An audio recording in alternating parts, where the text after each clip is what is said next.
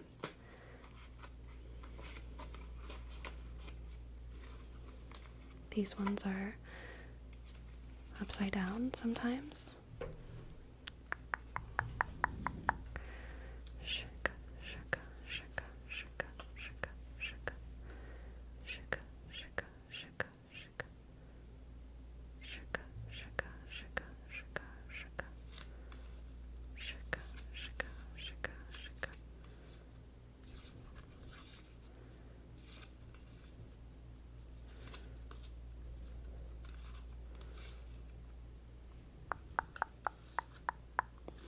Outsource, thank you. Thank you for your Prime.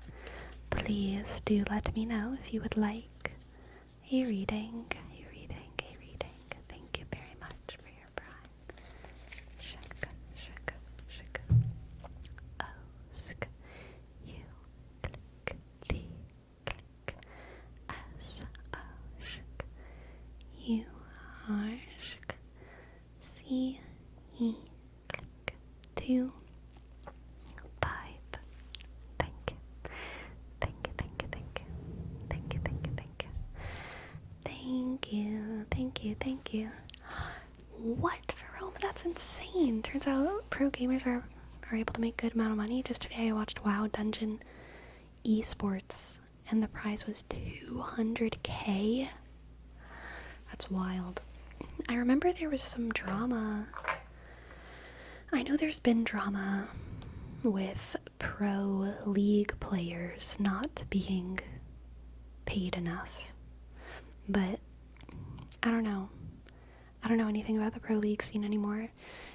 Jamie Dodger is my pro league intel. Everything I know about pro League of Legends is from just Jamie Dodger. Prize pool or first place reward? I don't know. Dota 2 is where the money's at? Dude, I forget Dota 2 exists. How is Dota 2 so important and yet so, like, invisible? So invisible. Like, how is it? I never hear anything about Dota 2. Do you know the origins of Dota? No, I just know that people play it and that it's a video game. But like, none of my friends, well, that's not true. I've had like 2 friends. Y'all, pretty much all of my friends for my entire life have been gamers, and only 2 of my friends ever in my entire life have played Dota. And both of them kind of hated it even, but they just like played it anyway, like a chore, like it was their job. But like, I feel like, I don't know who's playing Dota, but like I know that like a million billion people are, but like, I don't even know. Yes, outsource, you are absolutely eligible for a reading. I'd love to give you one. Dota Defense of the Ancients was a game mode in one of the Warcraft games. So it all starts from Warcraft. I did not know that. It's extremely popular over in Asia. Gotcha. Look up the highest game tournament payout ever and it's Dota 2. Wow.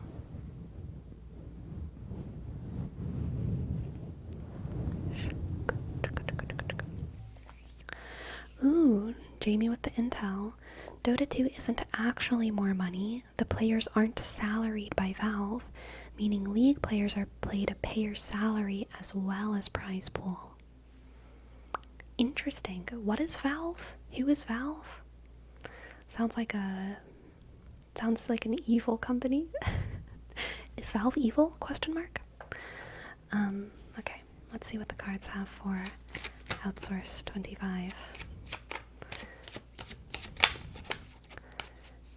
Valve is a company that made Dota, Portal, and Steam. What is Portal? I'm guessing it's not just Portal the video game.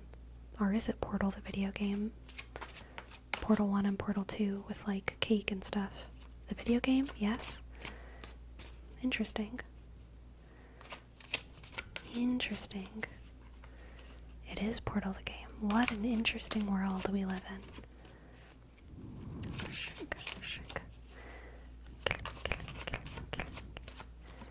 And also Left 4 Dead. Interesting.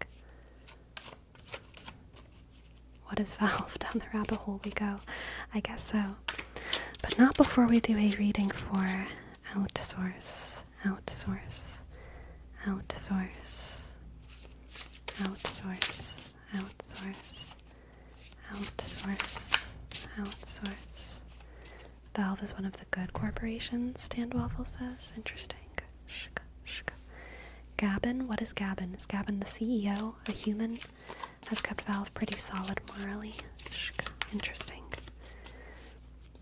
Outsource, outsource, outsource, outsource, outsource. Okay, outsource. For you we have Regulus. Regulus. The Elk and Ash. Shk. And Illusion. Illusion. Illusion. Illusion. Illusion. Illusion. Illusion. The Elk and Ash is strength, strength, strength. And then Regulus is strength and fragility. Teach us how our vulnerability is partly a blessing. Strength and fragility. Teach us how our vulnerability is purely a blessing.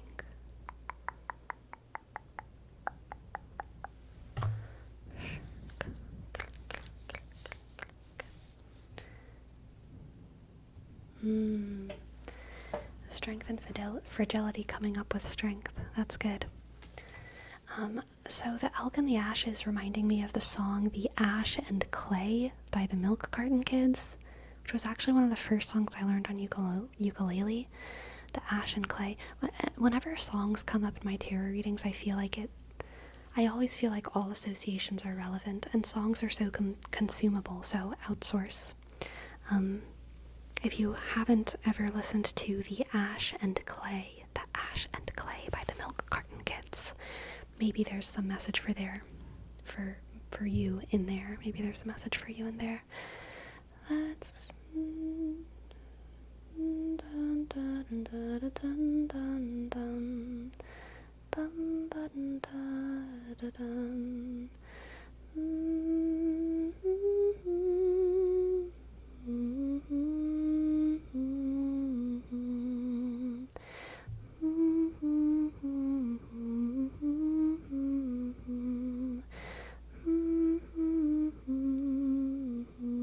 It's a very pretty song.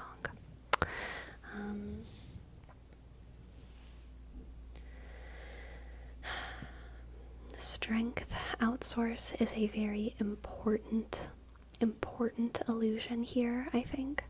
I think strength is actually your anchor to your vulnerability. This is giving me the vibe of like the old grandfather or something who is very tied to their land and tied to their people and has this outer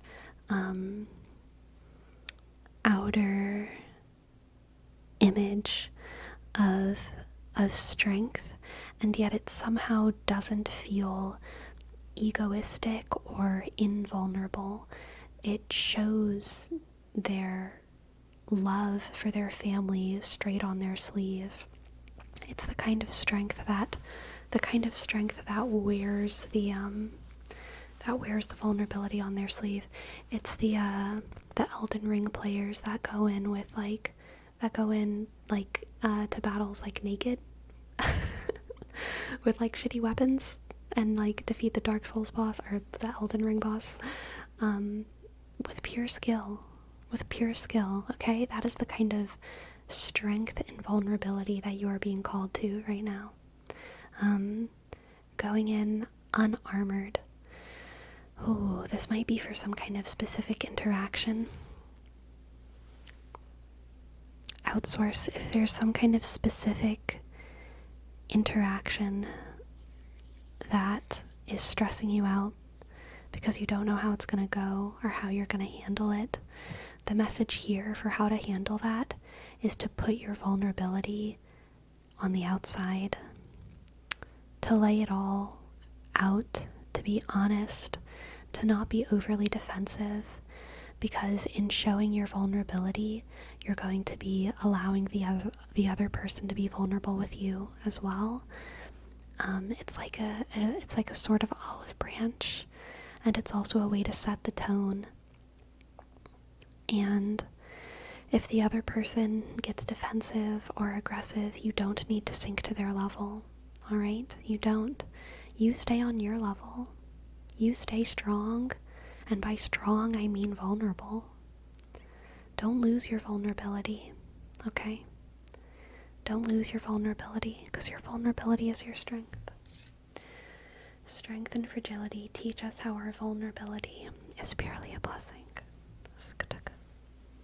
Thank you very much for letting me read for you, Outsource. I hope that resonated, and I hope that you enjoyed. Thank you, thank you. Thank you. Thank you so much for the reading and insight. I do appreciate it. You're very welcome, Outsource. You're very welcome. Very welcome. The issue with becoming a contracted pro at a video game is that I think you may start to dislike the game, like Sleepy. Imagine you were to become a pro Hearthstone player and you joined a gaming team that paid you to play. Would you enjoy it as much knowing that it's now a responsibility to play? No, of course not. And that's why I don't Look, I could be a pro Hearthstoner. I could be a pro WoW player or a pro League player, actually. I could win Dota Worlds by myself. I don't even need a team if I wanted to. I could. I choose not to because I don't want to make my hobby my job. It's just a little choice I've made. I don't want to make my hobby my job, so I just decide not to.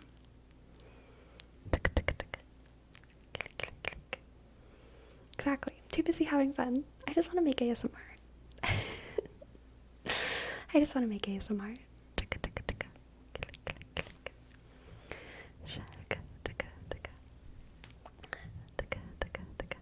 I don't know, I feel like the kind of players who become pros are generally the type to hyperfixate and enjoy the game at that level.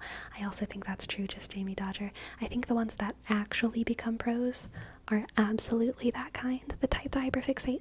I think the people who try to become pros but don't/can't are inevitably the people who... I think the reason they can't is because they don't hyperfixate hard enough.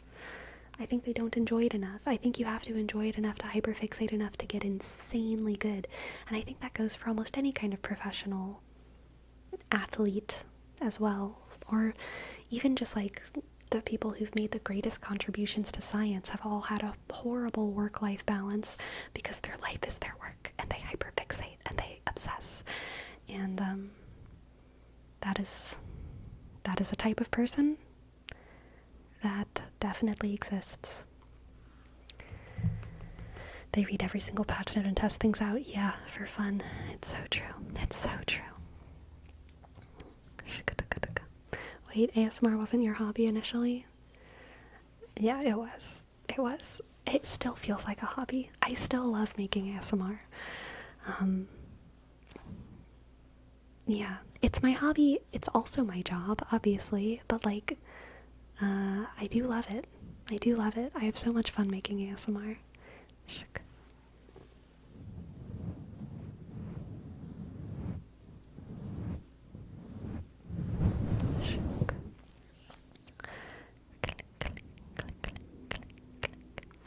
Unless you're double lift who didn't even read the patch notes right before LCS finals one year just because reading them bores him. I mean, that's a different type of hyperfixation. You know, fixating on the gameplay and not the nitty-gritty whatever spaghetti. But the hyperfixation gets pretty crazy, like when the new raid is released and the WoW race begins. It's been times in which the race is 4 weeks straight of teams raiding 16 hours a day. That's wild. That's wild. Hello, Lucid Morpheus. Welcome in. I like your name, Lucid Morpheus. It's a good name. It's a good name. Shika, shika, shika, shika, shika. Race to the world first is wild. Kill Jaiden. Yeah, that thing.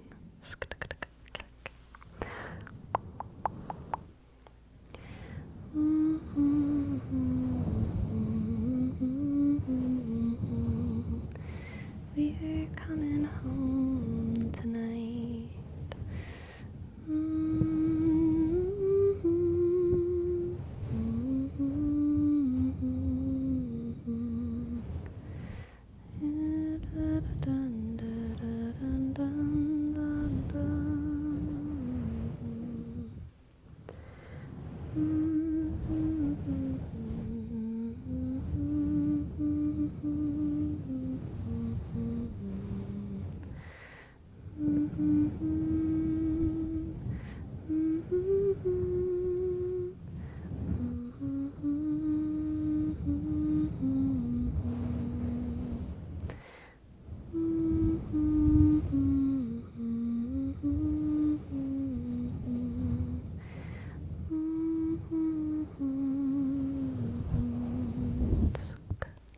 It was arguably the hardest boss in WoW history, rumored statistically impossible before some nerfs mid-race.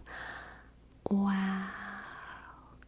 Are you a Dragonflight lore expert yet? No, I'm not. I couldn't play WoW. I like my sleep way too much. Dude. Valid. Super valid.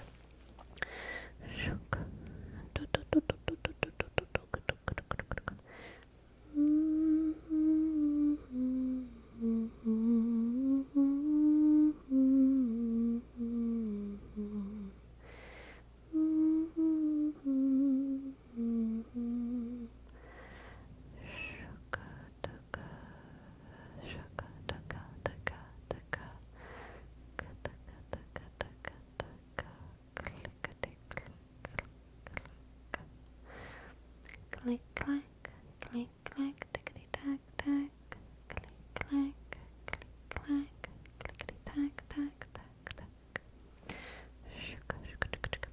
My friends, it is time for me to go on a quick break, so I'm going to be back in five-ish minutes for more tingles, okay? Clickety clack, click. I'll be back soon.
Hello, hello, hello, hello, hello, hello, hello.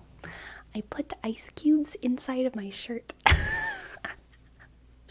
because they keep me cool.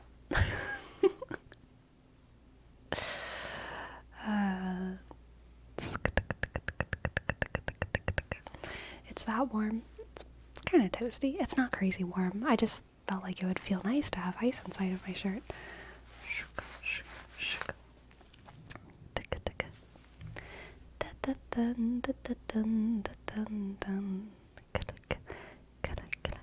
Okay, Sleepy back, so I'm going to stop derailing the chat with WoW Talk. Welcome back, Sleepy, featuring Ice Cube. Thank you. Thank you, Jamie. And hello, Song Knuckle. Thank you so much for your prime. Thank you so much for your prime. I would love to give you a reading. I would love to, love to, love to, love to, love to.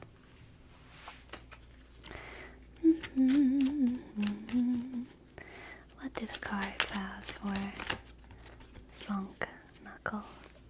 Zonk, zonk, zonk, zonk, zonk, zonk.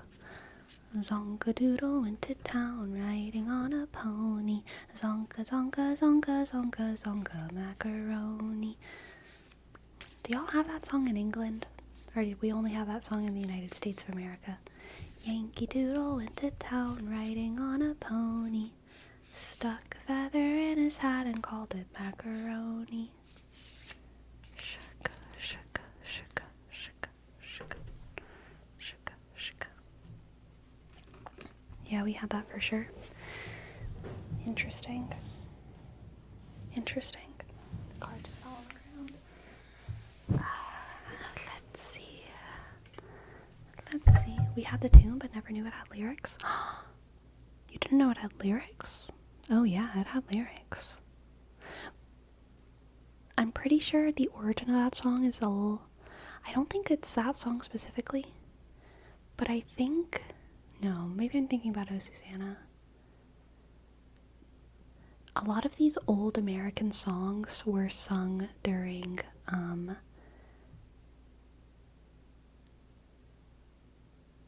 I don't think they were sung during...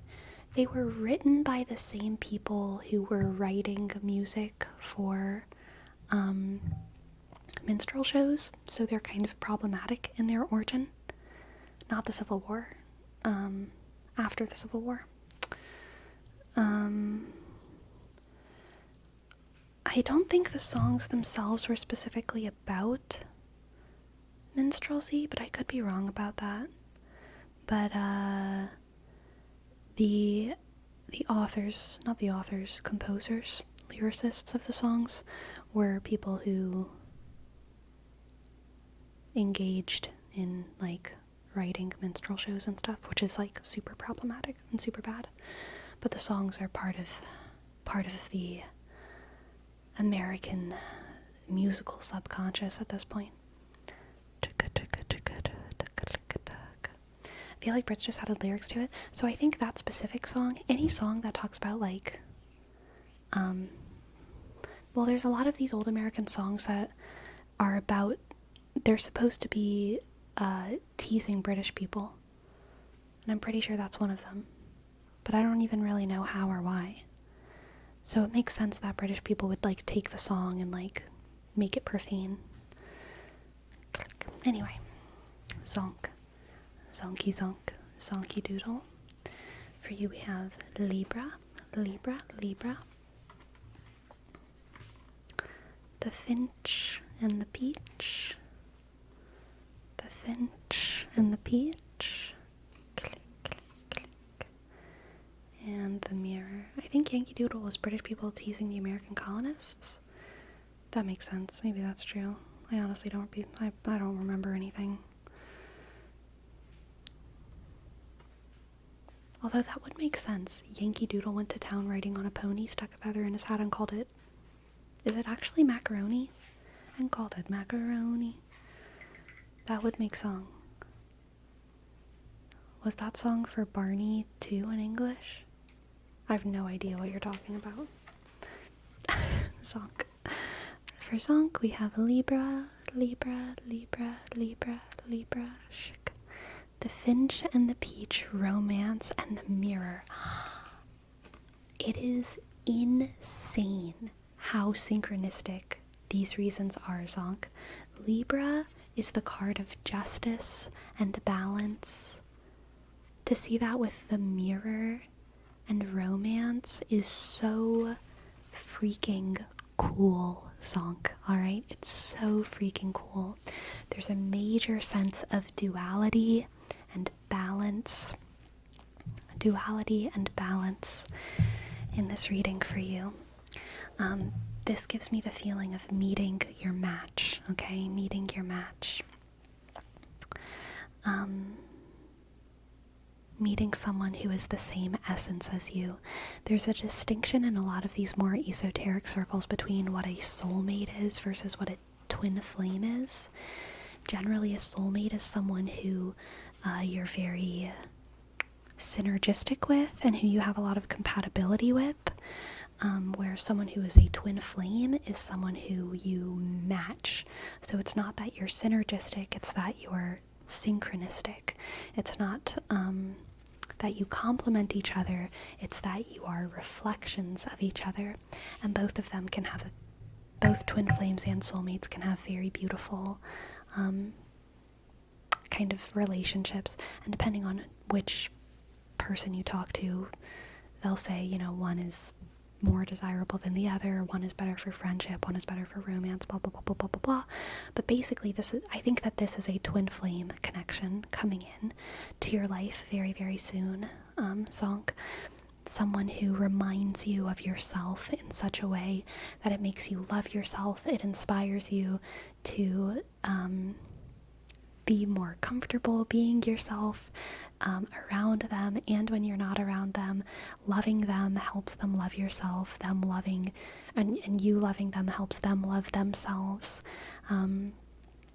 They mirror all of your best parts, all of your best qualities, and they help you see what it is that you contribute to the world. And in the same way, they also mirror your shortcomings, and they help you understand how to confront those shortcomings in a way that's really productive. Because if you can love them, even though they have all of these shortcomings, then you can certainly love yourself, even though you have those shortcomings too, okay? Twin flame connection coming in soon. Alright, Zonk. Thank you for letting me read for you. I hope that you enjoyed, and thank you for your sub.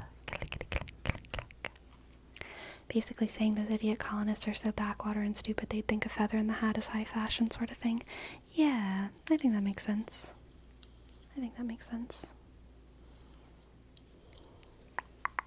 No ums on this one. It's how confident I am. It's how confident. I think the macaroni part means someone who dresses very fancy. Perhaps. Yankee Doodle went to town riding on a pony, stuck a feather in his hat and called it macaroni. Barney the purple dinosaur. Oh. Was that song for Barney too in English? Barney is American, right? So like, yeah, of course it was English. But I don't know. I didn't really watch Barney. I have seen Barney, but like only when I was like 1 year old, so I don't really remember him. Mere duo. Hello. Welcome in. Thank you for your prime. Please let me know if you'd like a reading. Macaroni used to be slang for Italian fashion in the 1700s. Gotcha. Interesting. That makes sense. I like that.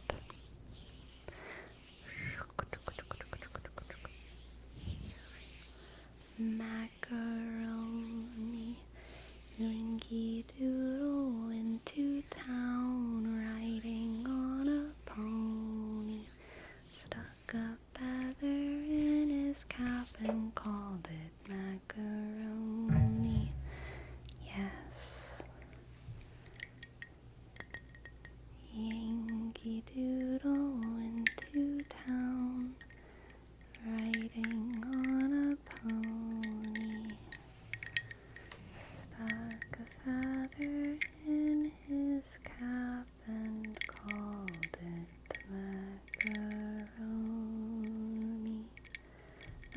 cubes are tiny. They melted very fast. They melted so fast.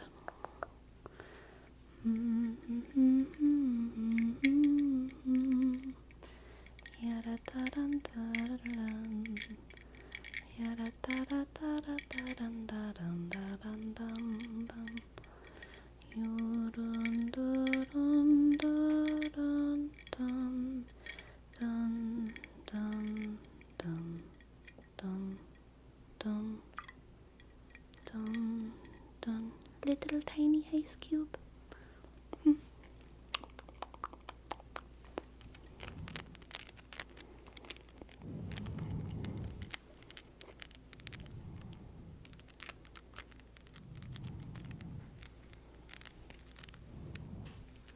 Can you hear the ice cube on my teeth?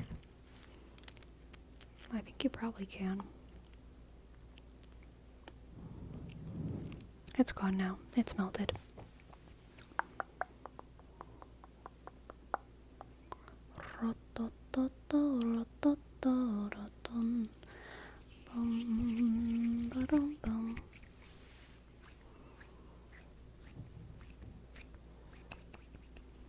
Your streams make the night shift a lot more bearable. Aw, Densis.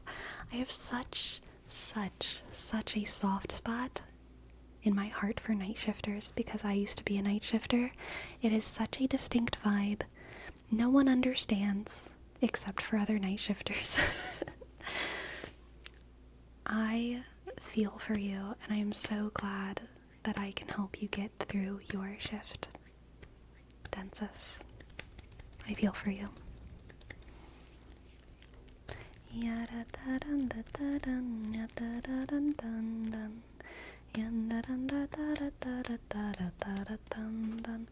What did you used to do during your night shifts? Make bread. Make lots of bread, bread, bread. Make lots of bread, bread, bread. I would make so much bread. I would make so much bread. I would listen to a podcast. I would listen to some music or some YouTube videos or my own thoughts. I would talk to myself and I would pretend that I was dreaming. I would make up stories in my head about my circumstance. I would have imagined conversations with myself and sometimes even real conversations with my co-workers. Hagen, thank you for your tip. Thank you, thank you, thank you. I'd love to give you a reading. Raw dogging it with just thoughts is crazy. I would do it sometimes. I definitely would. Let's see what the cards have for Aken. Gotta speak to my coworkers or I just spiral. Yeah, I had like a code. We had a code with my coworkers and I of like, if we took our headphones off, we were open for conversation. If we put our headphones on, we were not open for conversation. It was the code. And we were very chill and mature about it. It was very good. It's a good boundary.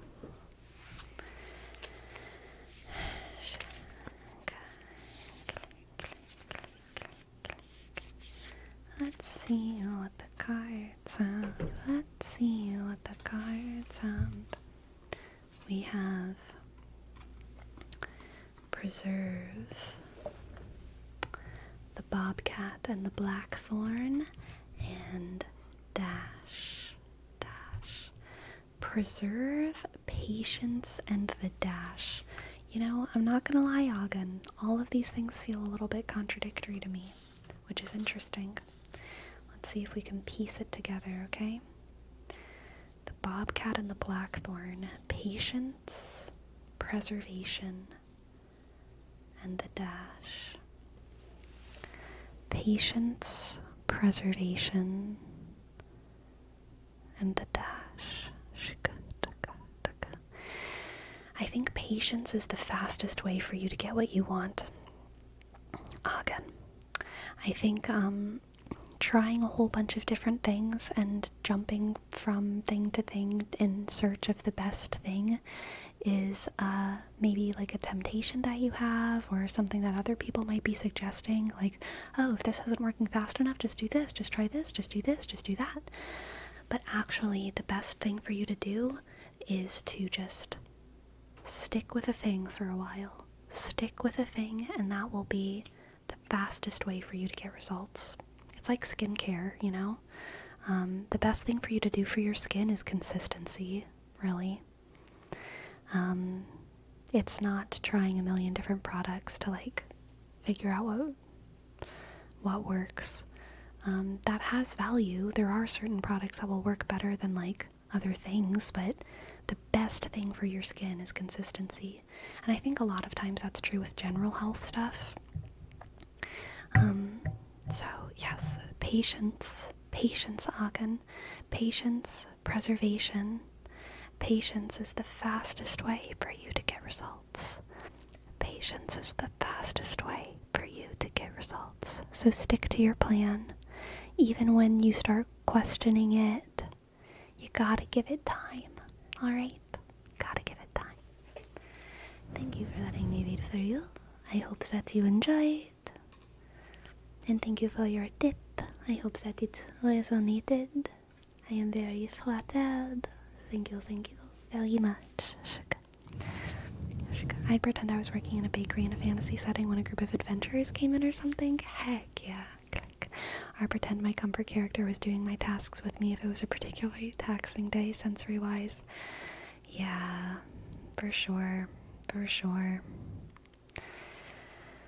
I had mantras. I'm like a big mantra person, so like, especially because bakery work is so repetitive, I would have tasks and I would just have a mantra going in my head in circles, and it was actually very grounding and very relaxing, and sometimes I would even like mouth it to myself. But I actually like the night shift the most because I've always been a night owl, so it's so chill and different vibe. Oh yeah, I loved the night shift as well. I loved that. The bakery was my favorite real life job.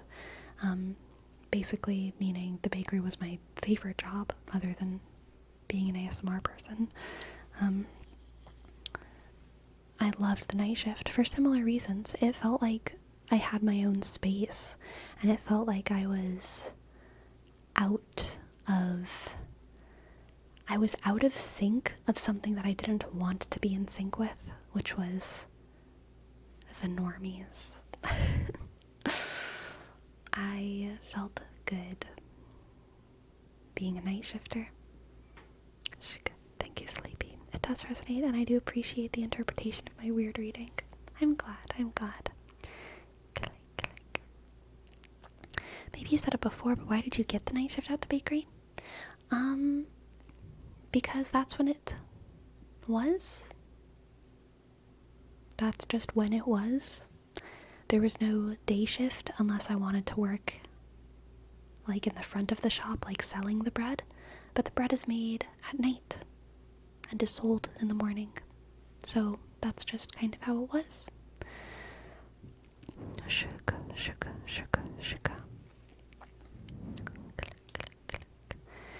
Night shift at McDonald's meant someone would threaten to shoot me or I would be getting spit on. Oh, that sucks, Aunt Olivia. Have to go to work, 5 a.m. shift. Enjoying the stream, everyone. Bye. Farewell, Tomimi. Thank you for hanging out.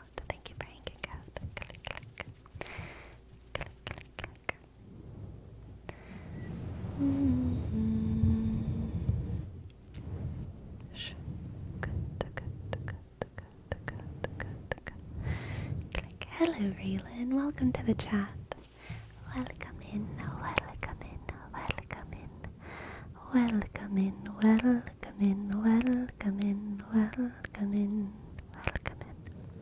What did they do with the leftover bread? They would donate it. Staff got first pick of it, so like I ate a lot of bread during that time in my life. So if staff wanted to take anything home, we could, but most of it was donated. Shaka, shaka, shaka, shaka, shaka, shaka, shaka.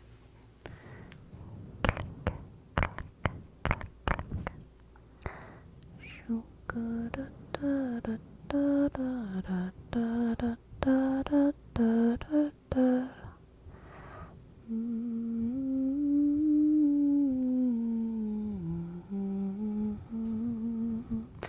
How often do you think about the Roman Empire? Pretty often. I don't think it's weird though. Like, it's pretty important. Look, thinking about the Roman Empire a lot is not to be unexpected. As a history enthusiast, the Roman Empire was a big deal. You know what I also think about? I think about World War II a lot. And also Greek mythology. And also,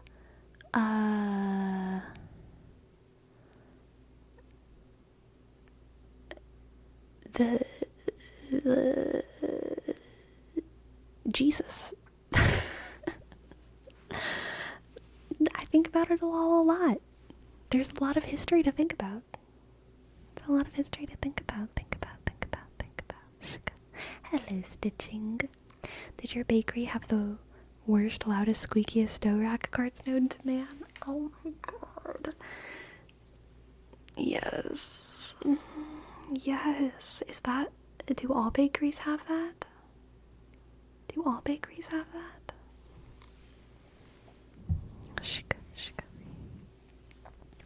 It's good that your bakery donated instead of like throwing it away like a lot of grocery stores. So unfortunately a lot of it did get thrown away by the donation center, which sucks, but it was kind of like, you know, we give them the bread, they decide what to do with it. But the reason that they threw it away was because there was so much that was being donated to the food donation centers, so like that's a good thing. It was a very the homeless population of that town was very well fed. So that's good. That's a good thing. But a lot of food definitely ended up in the trash anyway, which sucks.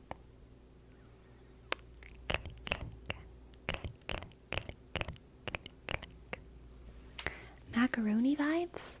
Yankee Doodle went to town, riding on a pony, stuck a feather in his cap and called it macaroni. Yeah. Shaka. Hello in a bit. Shaka.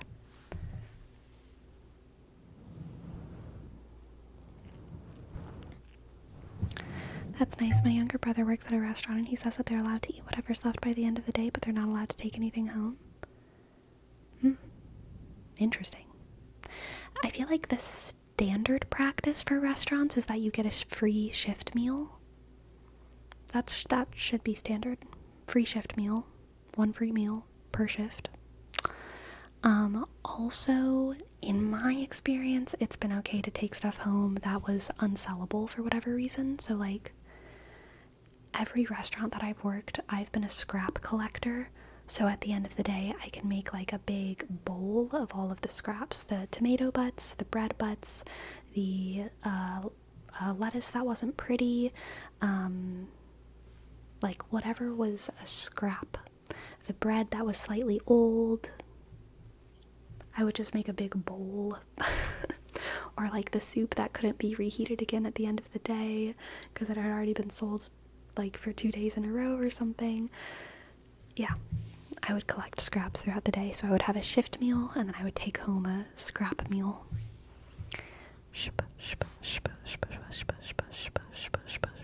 All staff gets meals for longer shifts, or half off a meal for shorter shifts, yeah. Yeah, okay, not to be a Roman Empire hipster, but I feel like the majority of the people who say they think about the Roman Empire a lot are actually just thinking about the movie Gladiator. I've never seen the movie Gladiator, so not me. Not me. I'm usually thinking about like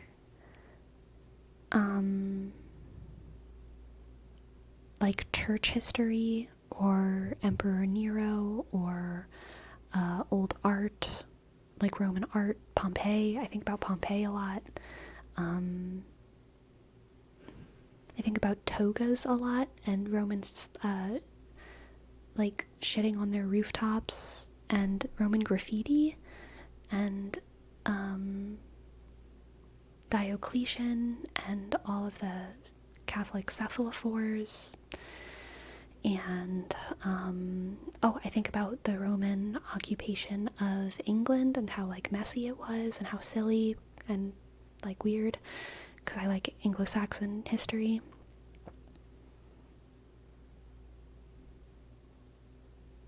And sometimes I think of other things, but those are the main things I think of. Shuck, shuck, shuck, shuck, shuck, click. Did you have any discounts at the bakery for working there if you wanted to have some bread? There was enough bread that was old, 1 day old, to just take home. There was no discounts. If you wanted to buy fresh bread, like, yeah, you could do that, but like, why on earth would you? There was like infinite 1 day too old to sell bread that you could just take for free.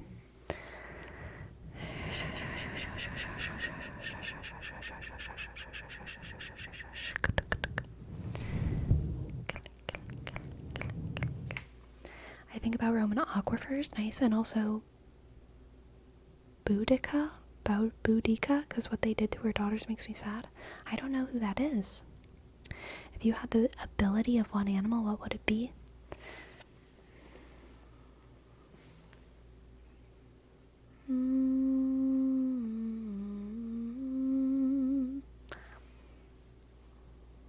I don't know.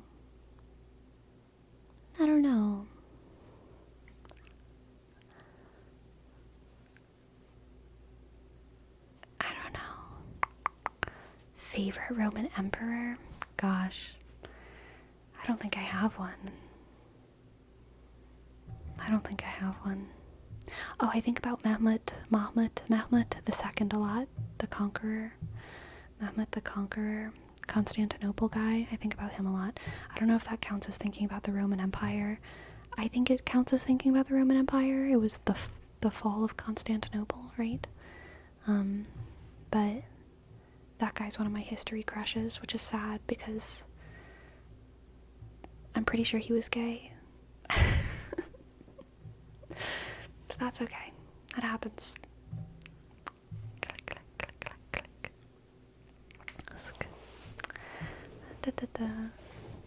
I like the idea that Roman pipes were made out of lead, but the lead pipes leached into the water supply for the first few months until they rusted and became safe. So those who tried plumbing first got the worst end of the stick. Oh, and they sweetened their wine with lead? What? That's crazy. She was the queen of the Celts when Rome was taking over the area. Oh, her husband had a deal to get to continue ruling the area, and when he died, the emperor of the time decided she's a woman. Since she's a woman, he didn't have to abide by it.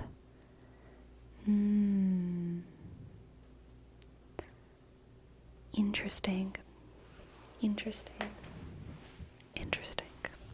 And when she asked him to honor the deal, he had her daughters R-worded in front of her publicly and then whipped her a bunch. That's rough. That's pretty bad. I think either the speed of a cheetah or having the power punch of a mantis shrimp would be sick. Yeah. I feel like having almost any animal power would make one pretty overpowered. She then decided to wage war on it, and there's a whole archaeological letter called the Boudica layer, and can be traced to the war and the destruction she waged. That's pretty cool. Constantine should be up there. Constantine was an important one. That's for dang sure. Yeah, I don't know. I feel like in Catholic history, the ones that come up the most are Nero, Constantine, and Diocletian. Nero and Diocletian because of the very brutal persecutions, and then Constantine for Christianizing the empire. So those are the ones that I feel like I know the most about. Yeah.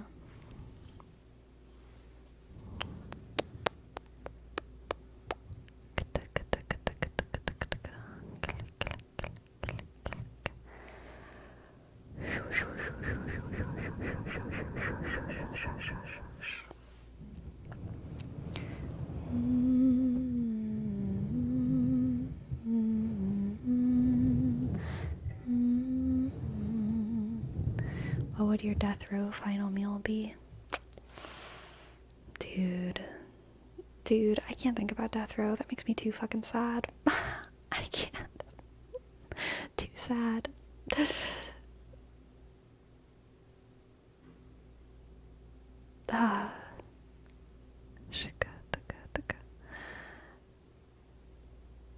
Didn't Nero Sudoku?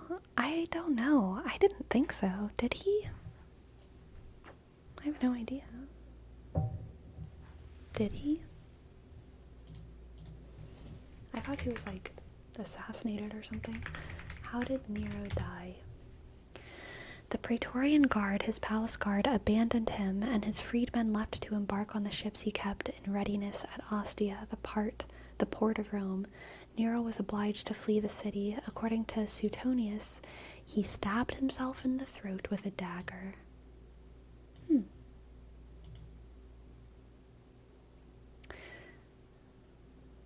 His last words, according to tradition, were, What an artist the world is losing. What an artist the world is losing. Shik, shik, shik, shik, shik. Dun, dun, dun. Dun, dun, dun, dun, dun, dun, dun. Classic Delulu Nero. True. True. Do you read any manga? No, I don't. I've read a little bit. Whenever I was young, I read Fruits Basket and Inuyasha, but I was, in probably like middle school, 8th, 9th grade. So, yeah, it was a long time ago, and that's it. Shika, shika, shika, shika, shika. Shika, shika, shika.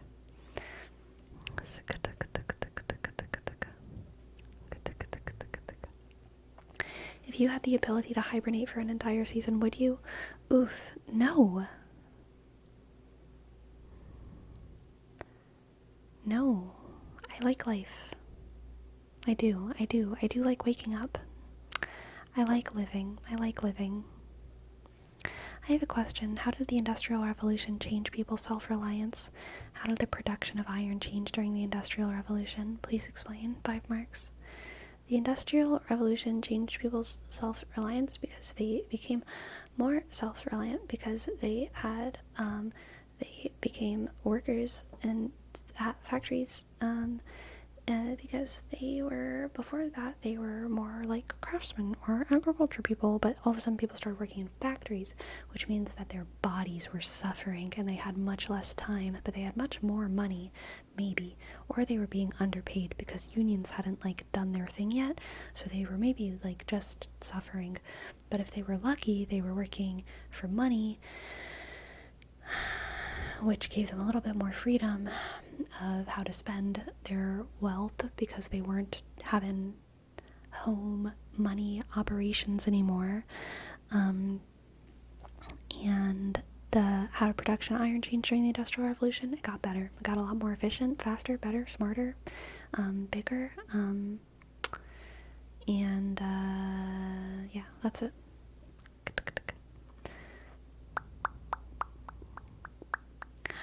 Stitching.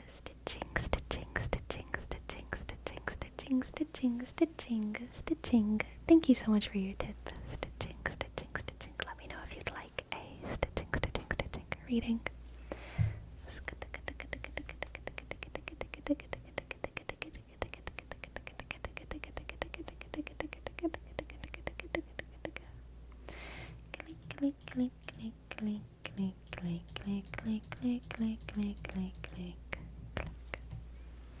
Alright, let's do a shika.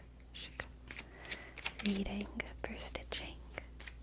Stitching, stitching, stitching, stitching, stitching, stitching. Stitching, stitching, stitching. Stitching, stitching, stitching, stitching.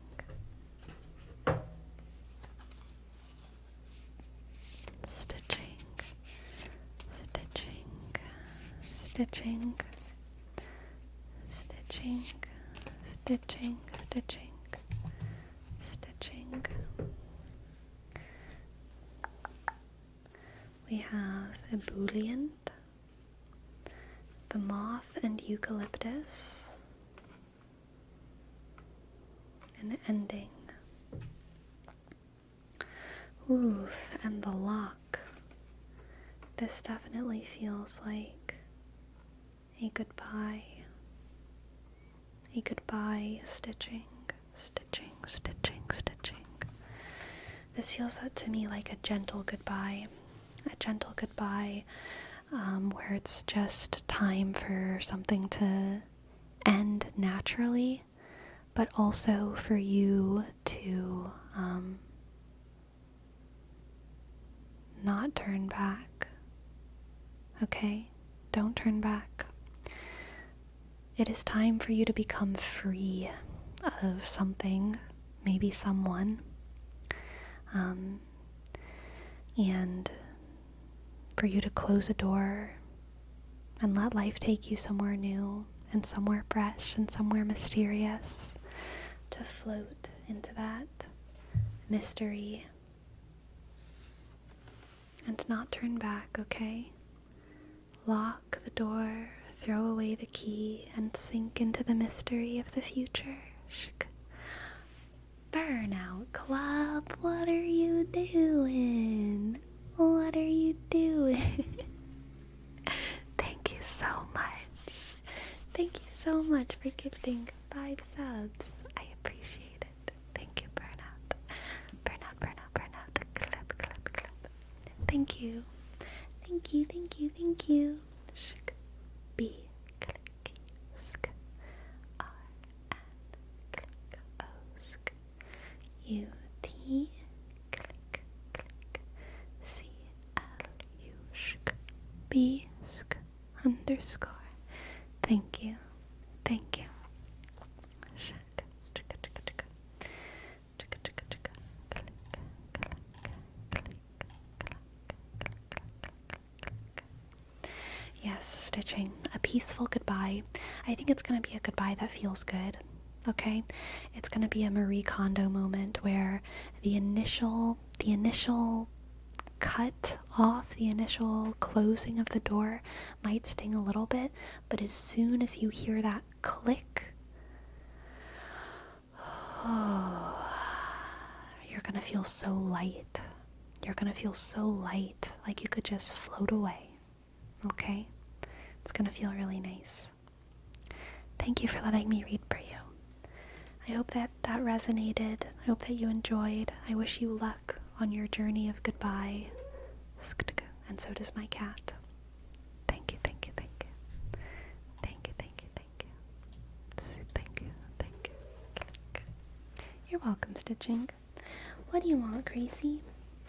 What do you want?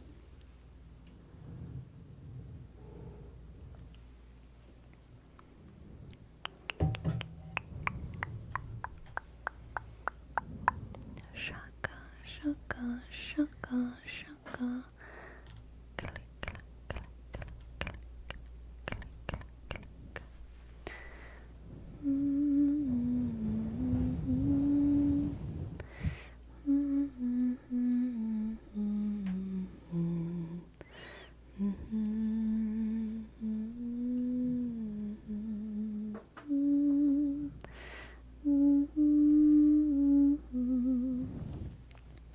To settle an old debate I had with a girl in middle school, would Naruto get into heaven? She said no because he wasn't Christian, but there wasn't Christianity in the Naruto world. They didn't know about it. So the Catechism of the Catholic Church does say definitively you do not need to be Catholic to get into heaven.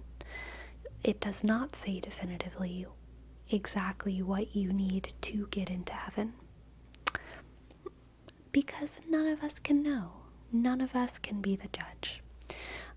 It seems to be agreed upon by most Catholic scholars that according to Catholic belief and Catholic teaching, if you are like refusing the love of God and choosing to be a bad person, then you will at the very least be going to purgatory and not heaven.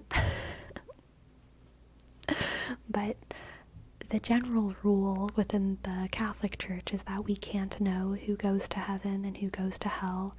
We sometimes know who goes to heaven, and whenever we do know, we name them a saint. And that's pretty rare. That's pretty darn rare for us to know for sure. How's purgatory supposed to work exactly?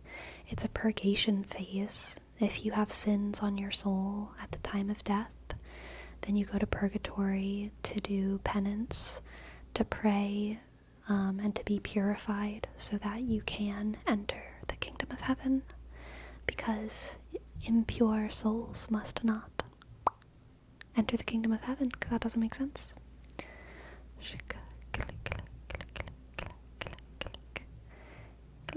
Even though I'm an atheist, I believe I would be able to riz my way into heaven if I needed to. Based. To achieve some level of purification, yeah. Speaking of saints, we got out first millennial gamer saint a little while ago. Did you hear? Oh, yes, I did hear about that.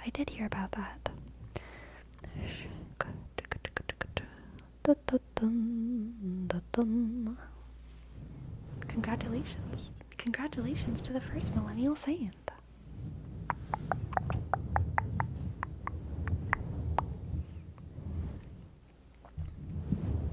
But it's always that from purgatory you gain access to heaven. Yes. Could it happen that if it doesn't happen you end up going to hell? No. If you go to purgatory, you're going to heaven.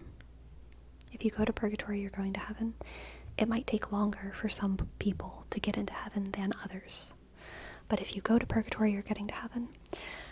And the ratio of like how many people go to heaven, how many people go to hell, how many people go to purgatory, that is like a heavily contested, not at all agreed upon thing within the Catholic Church. We are open to that being a mystery. There's pretty much no one in the church saying this is the definitive answer. Generally, it's agreed upon even by cardinals. This is what I think, this is what I hope, that is what he thinks, that is what he hopes. This is a mystery to us. We are not privy to the knowledge of who goes where, what ratio of people go where. We don't know. I believe Pope Francis has said things along the lines of like, I hope that everyone makes it into heaven. I hope that hell is empty. And that's a pretty common thread in the more progressive sides of the church, hoping that hell is empty. But then there are other Catholics who believe that, it's super hard to get into heaven, and that maybe most people go to hell. And then I think what most Catholics believe probably is that most people go to purgatory and have to go through this kind of process of purification to get into heaven. I think that's probably the most moderate and most common belief, but all of them are okay to believe if you care about, being in line with doctrine. Papaya. Thank you for your prime. Thank you so much. Thank you so much. Thank you so much. Thank you so much.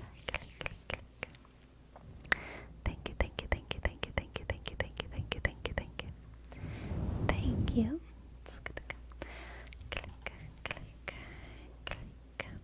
Pishk. E P click P click A sk Y click A sk A click. Thank you.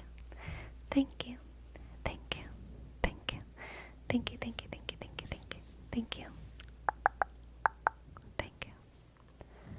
Thank you. Thank you.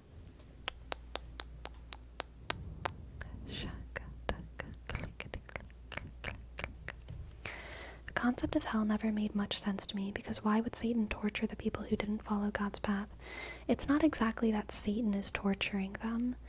It's that being eternally separated from God's love is torture. So Satan is also being tortured. Satan separated himself from God's love when Lucifer fell, when he fell.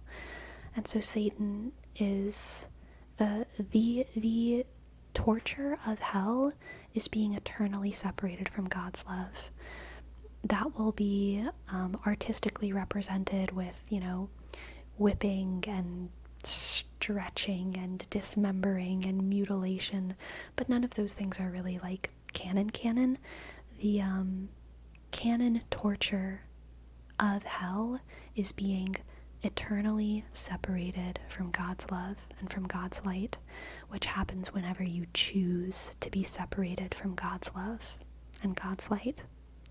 So Satan, Lucifer, is also being tortured in hell. Satan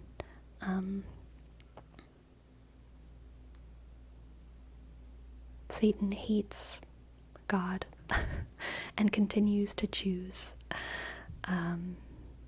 that kind of torture. What would happen if Satan repented? I don't think Satan could, because Satan's not human. Satan is an angel, and angels have I think it's called perfect knowledge or something like that. They're not omniscient, which means all-knowing. They don't know everything, but they have perfect knowledge, which means that they do kind of have a timeless understanding of whatever they set their mind to. You can check the theology on that, because it's difficult to explain. It's also difficult to understand in short form rather than like reading a lot about it. But basically, angels, which is what demons are, and which is what Satan or Lucifer is,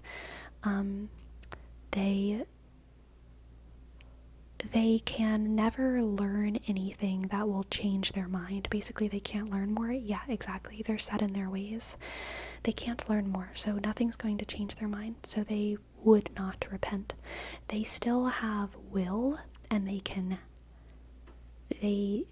still do things in a direct fashion, but they can't really, and they don't really change their minds. Yeah, that's like a human trait, a free will kind of thing.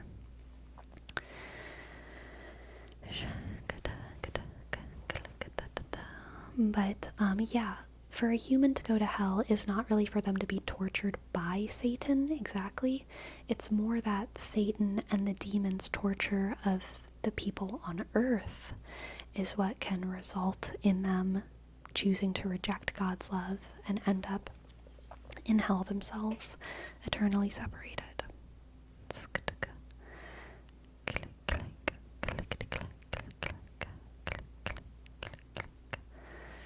I think angels make irrevocable choices, so unlike us flawed humans, angels do action knowing the consequences and cannot take them back. Yeah, I think that's a good way to say it. I like that.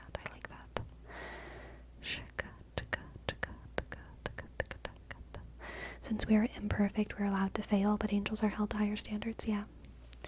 They don't really have will then, though, if they can't change from their path despite knowing its end result. Well, they choose its end result. The fallen angels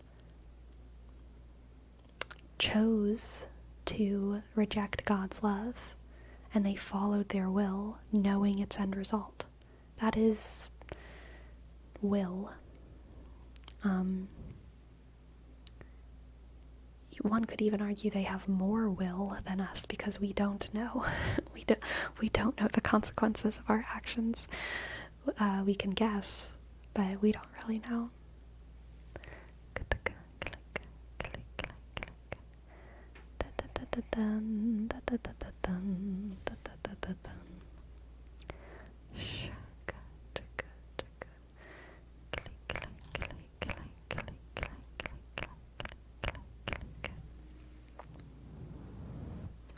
Yes and no. They're generally distinct, like devils of hell. Devils is also like not a good, like not a sensical term, but most people treat them as the same after I think the Divine Comedy. I'm not sure when the shift actually happened. Yeah, it's complicated. I prefer saying Lucifer. Lucifer is what I'm talking about. The reason I said Satan or Lucifer is because Satan was what was mentioned in the chat. Why would Satan torture? But Lucifer is, God's favorite angel who fell.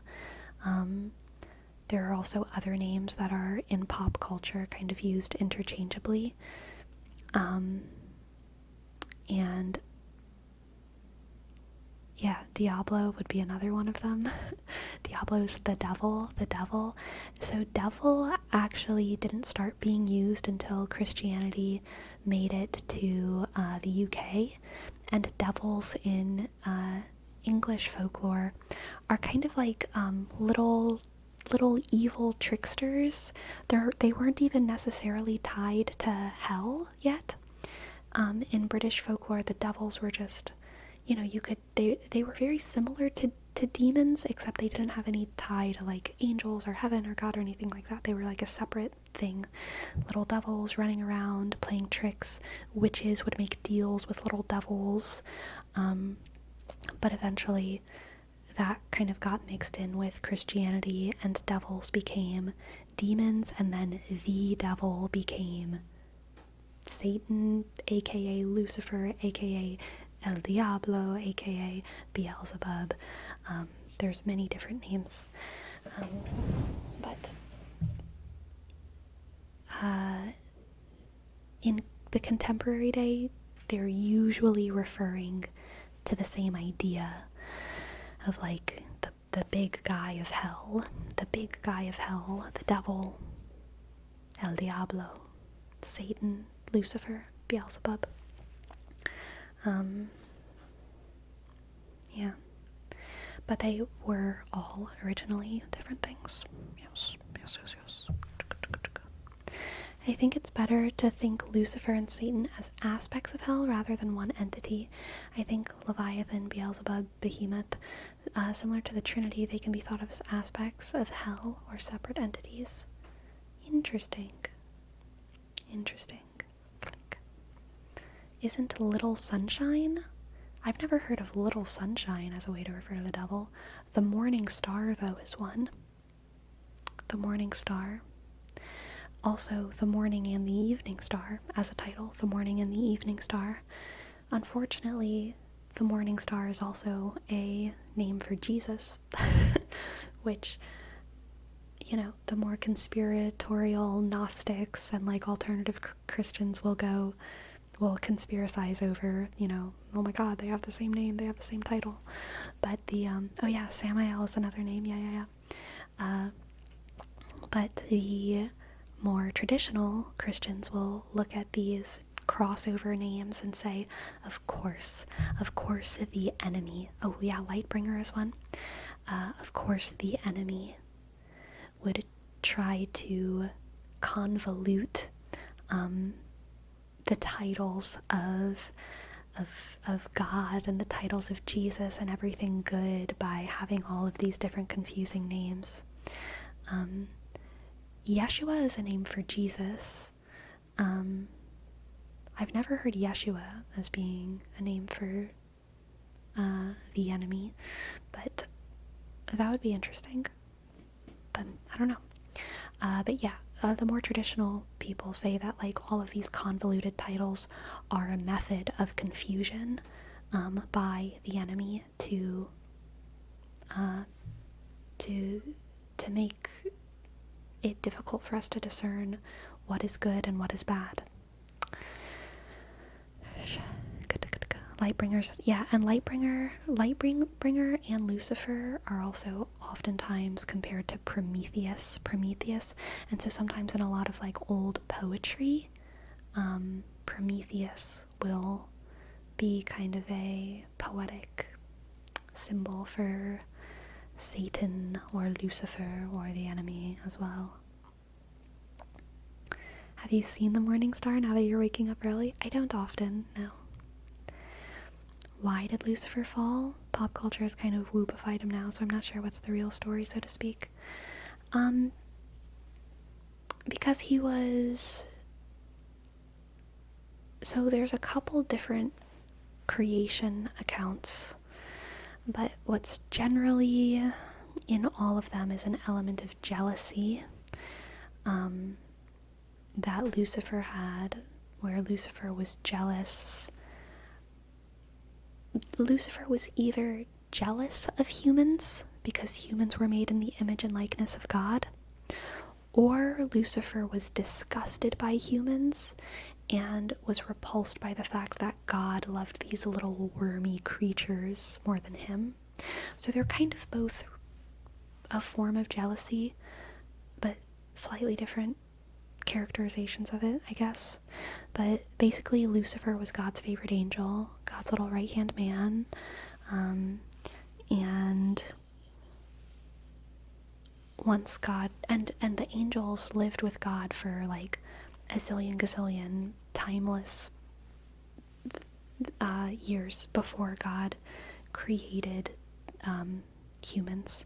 So there was a lot of time spent with just the throngs of heaven worshiping God happily.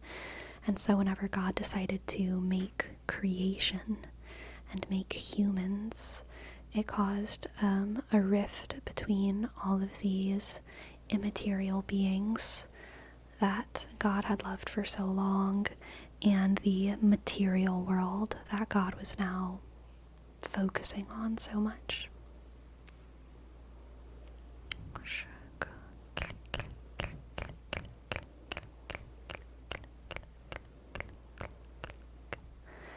Conquest, economy, generosity. I'm glad you liked that one, Cat Lady Kate. I'm glad.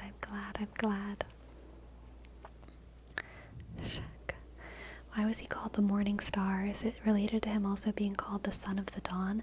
Yeah, I think they're definitely related. A lot of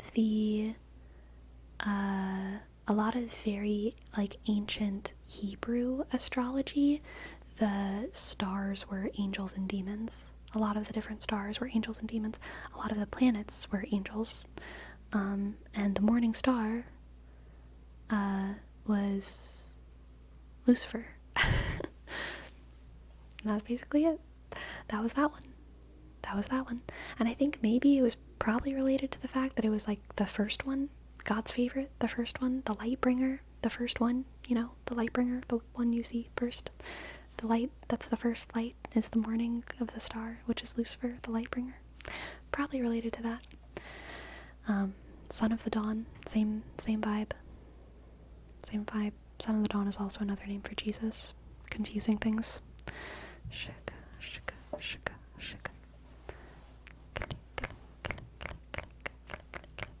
And yes, you're right, it is Venus. But the Romans were somewhere else. They were somewhere else.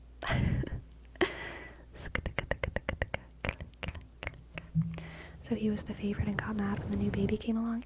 Yes, you know what? This calls for a special segment, alright? We're going to pause oracle readings.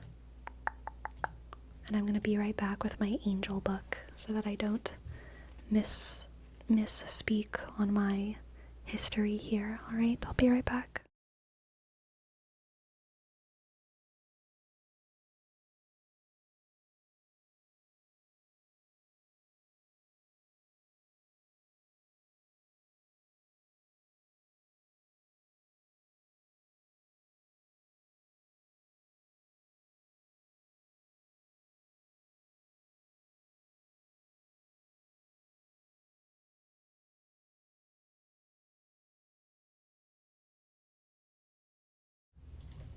This book is my favorite source on angel history because it actually is pretty nuanced and it shows kind of more than one point of view on stuff. Let me see if they get to if we get to the story of the fall. The fall. Shaka, shaka, shaka, shaka. Shaka, daka, daka, daka, daka, daka, daka.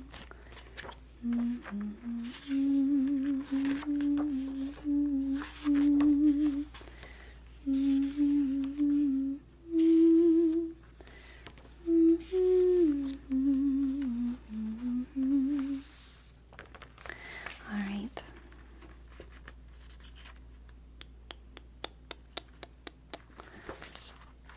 So this is going to be a little profile. This isn't actually talking about the fall, but this feels relevant.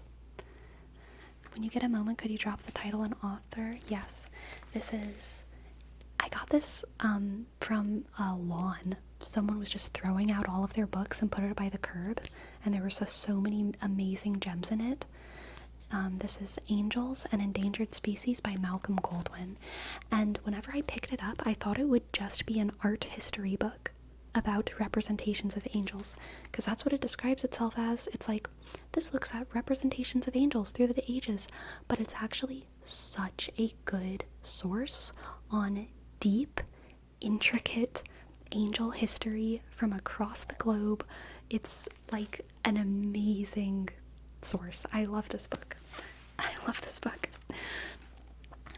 This is on page 59, and it's the chapter Heavenly Hierarchy. So we're going to read a little bit about the Archangel Metatron. Metatron. Is the book written from a Catholic point of view?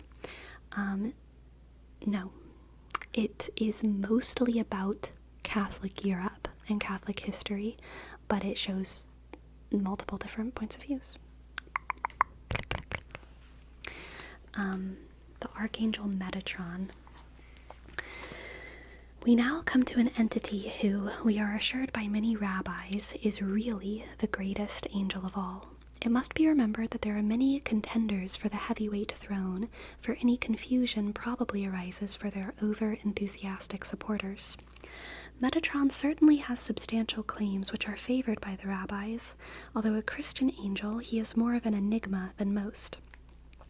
Variously called Prince of the Divine Face, Angel of the Covenant, King of Angels, and the Lesser Yahweh, he is charged with the sustenance of the world.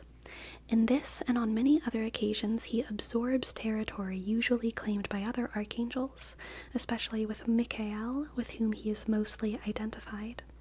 This could simply be explained by differences in the Jewish and Christian lore. In Talmud and Targum, he is the direct link between God and humanity.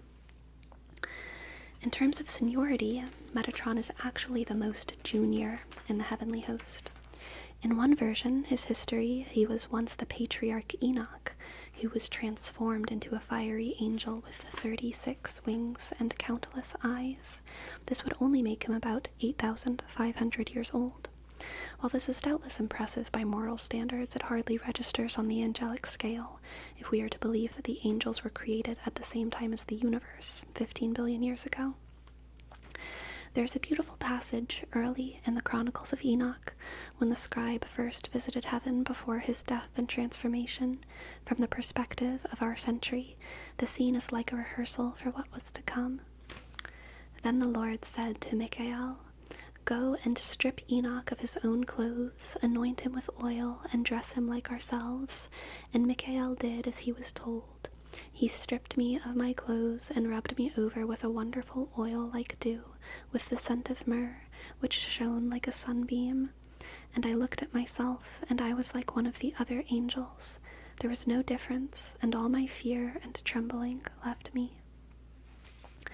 Enoch had been chosen by the Lord as a writer of truth, the greatest scribe of the land, so it is hardly surprising that in that quantum leap into angelic form, as Metatron, his previous abilities should follow him.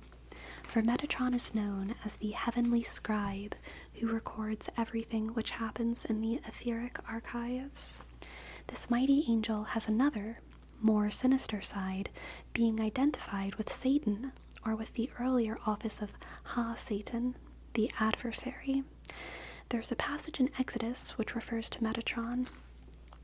Behold, I send an angel before thee, to keep thee in the way, and bring thee unto the place which I have prepared. This is clearly a reference to the angel of God, or as some maintain, God himself, who led the children of Israel through the wilderness. Further evidence that it was Metatron and his role as the lesser Yahweh, rather than God in person, is that he appears as a pillar of fire, his face more dazzling than the sun. If anyone has the stomach to read Exodus, which must rank as the ugliest and least spiritual of all religious texts, a little bit of the authorial voice coming in there, they can witness the sort of angry, jealous, spiteful, pathological killer this lesser Yahweh must have been. As he orders horrendous atrocities upon his chosen peoples, any intelligent reader will be more able to see the hand of radical evil than the Lord of the light. By the size of his tent, the tabernacle, as described in Exodus and Numbers, and from descriptions of Yahweh, it would appear an impossibly tall being. Okay, then they go too long talking about how tall he might have been. But Metatron's portrait is not complete without a last mysterious connection, the Shekinah. This is the Hebrew version of the Hindu Shakti, which can be understood as the female principle of God in man. The creation of the world was, according to the Zohar, the work of the Shekinah. The male aspect is, of course, the creator, or demiurge, one of Metatron's roles. The Shekinah was exiled after the fall of Adam and Eve, and rabbis claim that to lead the Shekinah back to God and to unite her with him is the true purpose of the Torah. In other words, the whole purpose of life is to reunite the female and male into one whole. According to some, angels naturally manifest such a union by being androgynous. What an extraordinary and wondrous richness of imagery encapsulated within one angelic entity. I thought Metatron was important when talking about Satan because sometimes Metatron is a name for them. But that is not even getting into the fall.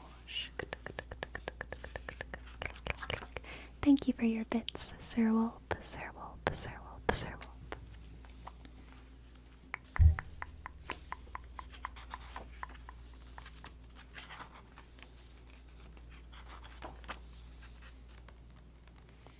Alright, here we go. The second wing, Hell's Angels.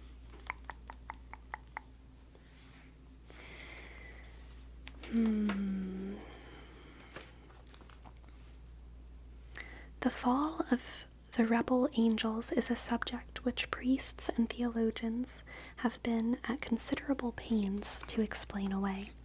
The whole legendary story has a long and very convoluted history.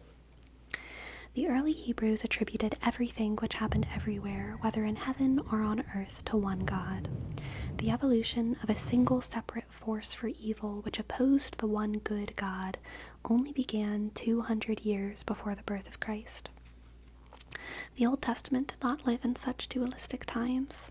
He was always the one held responsible for what happened in the entire universe, and thus, like the Indian deity Shiva, encapsulated creativity and destruction in one indissoluble principle.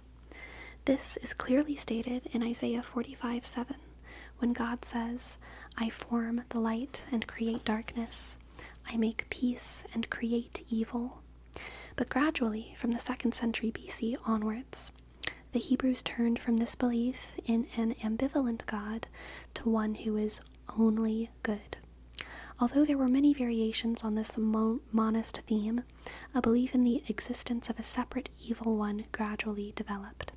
This malevolent principle had a completely distinct life of its own, being totally opposed and alien to the benevolent nature of the good Almighty. This created an obvious dilemma, for how could a totally benign divinity who had created all and everything include in his creation an equally powerful opponent who sought at all times to overthrow him? The result was a paradoxical tension between the essentially monist concept of a single divine principle underlying the cosmos and a dualistic idea of a separate principle for good and a separate principle for evil. Whilst the rabbis have managed to extricate Judaism from those earlier conflicts, to this day the doctrine of the Christian Church remains hampered by the confusion arising from the two essentially incompatible ideas. And standing like the shadow in the center of the ensuing cyclone is the dark angel. The idea of separate evil, or that of the fallen angels, does not appear at all in the Old Testament. Instead, we find Ha-Satan, the adversary. Yet this was only a common noun, which simply meant an opponent. It was possibly the title of an office, like that of the prosecution in present-day law, rather than the name of any particular diabolic personality. The earliest account of any angels who actually were known to have rebelled and were punished for it appears in the apocryphal Book of the Secrets of Enoch. It therefore exists outside of the canon. But by the time the New Testament was compiled, Enoch's influence had been quietly absorbed along with the dualistic ideas of the Persian Zoroaster. The notion of the fallen host had become a cornerstone in Christian dogma. In Revelations, John of Patmos points an unwavering finger at Satan, that old dragon, and his tail drew the third part of the stars of heaven, and did cast them to earth. And Satan, which deceiveth the whole world, he was cast out into the earth, and his angels were cast out with him. John here names a specific individual as Satan, who by this time is clearly synonymous with the old office of the adversary, whereas in the Old Testament, the story of Job, this office was neither good nor wicked. By the 2nd century AD, it had become the symbol of evil.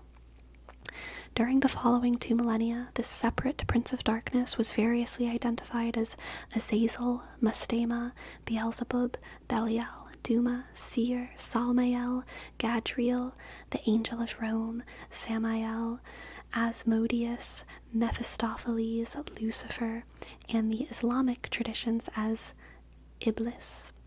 He also attracted a number of popular titles which offer comic relief from the usual terror he is supposed to evoke. Amongst such names were Old Horny, Lusty Dick, the Gentleman, Monsignor, Black Bogey, Old Nick, Old Scratch, and the Old Lad himself. The devil is, of course, an essential ingredient in any religion which preaches redemption. BRB gonna refer to Satan as Old Horny. You should know that horny is spelled Horney, okay? There's an E there.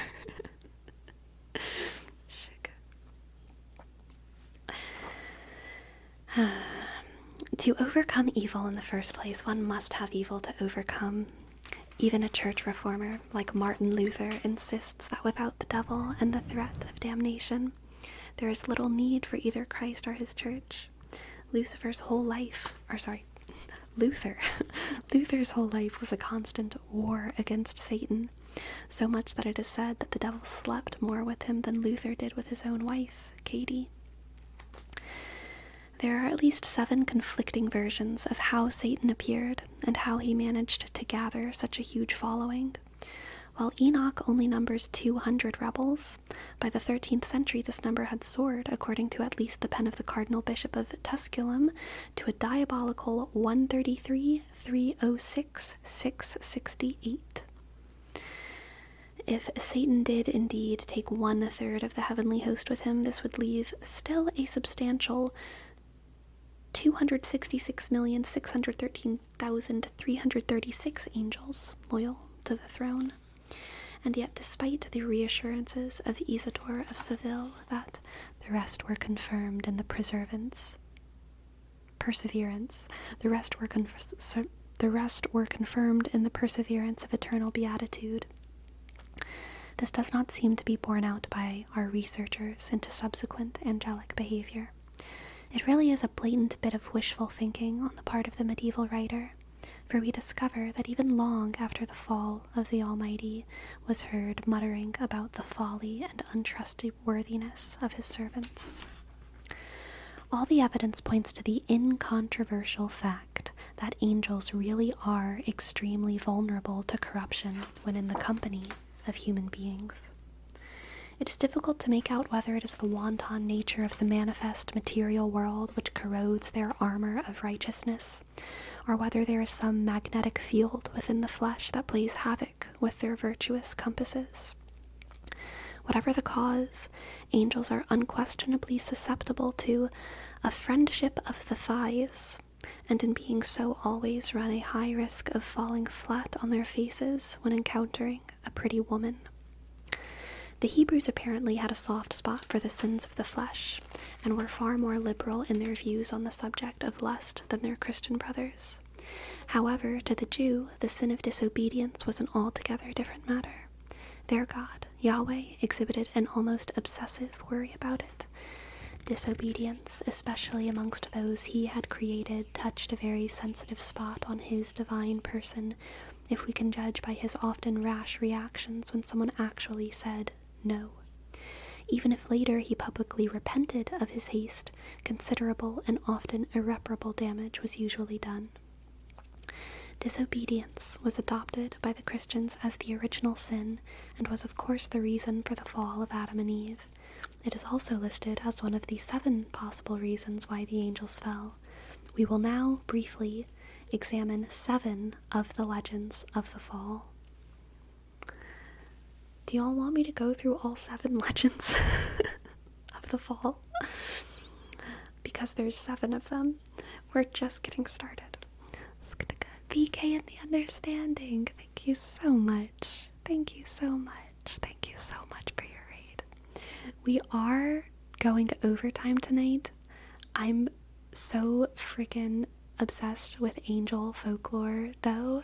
I don't mind doing this, but I'm sure after we finish, I'm not going to have too much energy to discuss. I'm probably just going to want to bop out of here. But I do want to read these. So maybe we can continue the actual discussion on Wednesday. It doesn't look like the legends last for too long, so we'll see.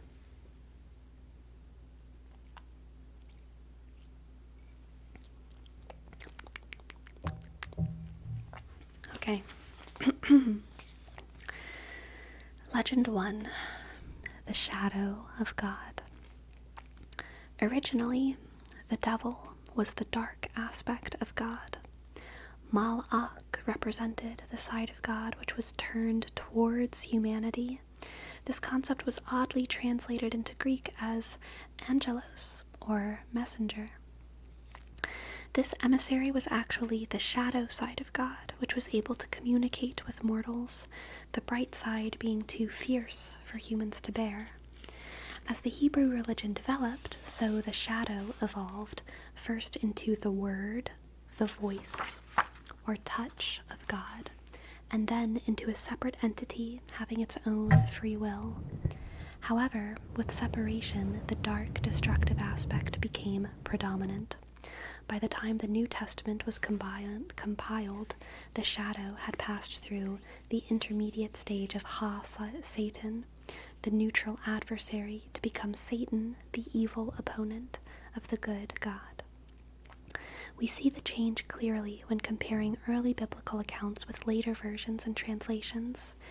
In the Old Testament, God himself slays the firstborn of Egypt and personally tests Abraham by demanding that he sacrifice his beloved son, Isaac. Hardly a century later, in the Book of Jubilees, God has been replaced by his separate shadow in the form Mastema, prince of the evil spirits. From this moment, it is this accusing angel, the tempter and condemner, who does all the nastier things once imputed to the good God. This separation of the good side from the bad is now established, and the fall is complete. Legend 2. Free will. The second version of the fall is equally cosmic in its scope and themes. It comes from one of the most influential theologians of the early Greek Church. Origen of Alexandria maintained that God created a number of angelic intelligences who were equal and free. Through their free will, they chose to leave the divine unity and gradually drifted away from the source. Those who drifted the least remained in the ethereal regions nearest to God. Those who moved further out fell into lower air. All these aerial beings are the angels. Those who fell away further from the center took on human bodies, while those who drifted out farthest all became demons. By orbiting so far away from the central hub of all being, these damned beings move into the territory of a non-being and purposelessness. When angels fall through their own free will, they then walk upon earth as humans. If they continue in their impure and evil ways, they ultimately become demons with cold and obscure bodies. In one bold speculation, Origen claims that men can become angels just as easily as angels become men. This is also true for demons, who can regain their angelic intelligences. Origen explains his cosmic principle with disarming simplicity. When intended for the more imperfect spirits, it becomes solidified, thickens, and forms the bodies of this visible world. If it is serving higher intelligences, it shines with the brightness of the celestial bodies and serves as a garb for the angels of God. Legend 3. Lust. The third account of the fall comes from Enoch the scribe. He lists 200 Bene Ha Elohim, watchers, or sons of God, who descended onto Mount Hermon about 12,000 years ago. Originally, they were assisting the archangels in the creation of Eden. At the same time, they began teaching men some of the arts of civilization. The trouble was that their extracurricular activities included the unexpected seduction of the daughters of Adam. Rabbi El-Kiezer, in the 8th century, with typical patriarchal zeal, put the blame squarely on the women. The angels who fell from heaven saw the daughters of Cain perambulating? I don't know what that means. The angels who fell from heaven saw the daughters of Cain perambulating and displaying their private parts, their eyes painted with antimony in the manner of harlots, and being seduced, took wives from among them. It is difficult to believe the angels were entirely innocent bystanders, but they did prove to be highly vulnerable. These angels of fire were transformed on contact with earth, and the fire changed to flesh. According to an official papal authority, these apostate angels actually came from a separate 10th order of angels. As we have already seen, these were the gigantic Grigori. Presumably, these angels were the only order which possessed the physical wherewithal to couple with the daughters of man, since it is held by the Church that the rest of the angels, being of the spirit, cannot reproduce. But there are heretical accounts which suggest that when angels sin, they clothe themselves with the corruptibility of the flesh. In the case of the lusty 10th order, this was obviously unnecessary. One further piece of evidence shows that the Watchers possibly came from an entirely separate stock from that of the angels. A description of the 4 archangels found in Enoch XL, that's too big of a Roman numeral for me, Enoch XL 1 through 10, speaks of the 4 archangels as being 4 presences different from those who sleep not. This latter term was given to mean the Watchers, so it appears they may have been physically completely unlike the other angelic orders. It is certainly known that by the human standards of the area, the Grigori appeared to be giants. Not only had these sons of gods cohabited with the mortals, but they began teaching them of many of the deeper secrets of heaven, such as making weapons from metal or creating perfumes and cosmetics so that the woman could become even more desirable. However benign were their intentions to educate the lowlanders, these gigantic angels managed at the same time to spawn some pretty horrendous and very unruly monsters. These mutant hoodlums began to ravage the lands and finally, regretfully it seems, had to be dispatched by angels loyal to the throne. The Lord then bound the angelic feather and hurled them into everlasting hell. However, since that time, they have somehow managed to escape, to both tempt and be tempted by the all too corruptible flesh. Is XL40? Yes. Thank you, Rayanna. Thank you, Rayanna. And it's the Frankster. Thank you very much for your prime. Thank you. I click T shik S T sk H click E sk F shk shk R click A N sk K shk shk S T click E sk R shk. Thank you. Thank you. Alright.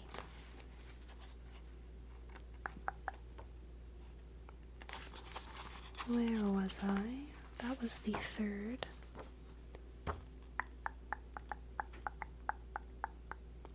There's like a sub-chapter here about lust and the female angel, but we're gonna skip the sub-chapter and go straight to Legend 4, Pride. Enoch himself gives a rather conflicting alternative account of the fall in the second of his chronicles. In the Book of Secrets, he describes how one of the order of angels, having turned away with the order that was under him, conceived of an impossible thought to place his throne higher than the clouds above the earth. It is now known that this is one of the many variations on the popular and well-loved theme current throughout the Middle East. The guardian angel of Edom also boasts that he will do the same. Oh, Edom is Rome. Interesting. The guardian angel of Edom, Rome, also boasts that he will do the same. In the New Testament, Jesus sees Satan, the Son of God, plunging toward the earth as a stroke of lightning. It is the original story of the fall of Lucifer, the bringer of light. Lucifer's other title is the morning star, the star which heralds the rising sun, and we discover that this story is a borrowing from the even earlier legend of Shaher. This Canaanite deity of the dawn was born out of the womb or pit of the great mother goddess. Shaher, like Lucifer, was the morning star, who was the last light to proudly defy the rising sun. He attempted to storm the solar throne of light, but was cast down from heaven for his impudence. This ancient epic was recorded 7 centuries before Christ in a Canaanite scripture. 5 centuries later, a Hebrew scribe copied it almost verbatim, but borrowed the words to put into the mouth of the prophet Isaiah. The comparison is instructive for those readers who still maintain the Bible came from one source. The original Canaanite version is in italics. How hast thou fallen from heaven, Hellel's son Shaher? For the original Canaanite, I'll be on this side. For the Bible Isaiah quote, I will be on this side, okay? How hast thou fallen from heaven, Hellel's son Shaher? How hast thou fallen from heaven, O Lucifer, son of the morning? Thou didst say in thy heart, I will ascend to heaven. For thou hast said in thy heart, I will ascend to heaven. Above the circumpolar stars I will raise my throne. I will exalt my throne above the stars of God. And I will dwell on the mount of counsel in the back of the north. I will also sit upon the mount of the congregation in the sides of the north. I will mount on the back of a cloud. I will ascend above the heights of the clouds. I will be like unto Elyon. I will be like unto the Most High. That is Isaiah chapter 14, verses 12 through 14.